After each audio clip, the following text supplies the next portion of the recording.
सातारा तडवळे तालुका खटाव येथे श्री खंडोबा मंदिराचा अत्यंत भक्तिपूर्ण वातावरणात कलशरोहण सोहळा आयोजित करण्यात आला। या सोहळ्याला प्रमुख उपस्थिती म्हणून मार्तंड देवसंस्थान जेजुरीचे विश्वस्त श्री पोपटराव खोमणे व श्री जयराम स्वामी वडगावचे मठाधिपती श्री विठ्ठल स्वामी यांनी पवित्र हस्ते कलश ठेवून आशीर्वाद दिला। कलशारोहणाच्या या विधीची सुरुवात श्री खंडोबा मंदिरात नंदू जोशी काका वरुडी यांच्या मार्गदर्शनाखाली पूजा विधीने केली गेली।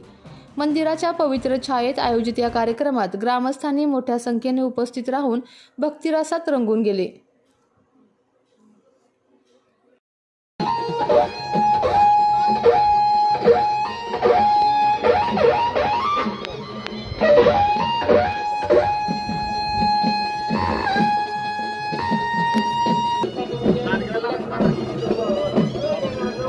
बोलाराध्य देवता भीर्मा अग्निनारायण देवता भीर्मा श्री मल्हारी मालसाकांत देवता भीर्मा सत्ययंत वर्गेन वर्षंजवे ओम प्राणाय स्वामानाय स्वाव्यानाय स्वाहा उदानाय स्वाहा ब्रह्मणि नमः मध्ये वरं पुनर्देवतं प्राणापान व्यानसमानः उत्तरा पूषमत वर्षानं मुखर्षं प्रवर्तनाते चंद्रमुखवासार्धे पूगे फलन्तां बलं सोलस्वादे दक्षिणान् समर्पयामि। नमस्कार प्रार्थना पूर्वक नमस्कारान् समर्पयामि।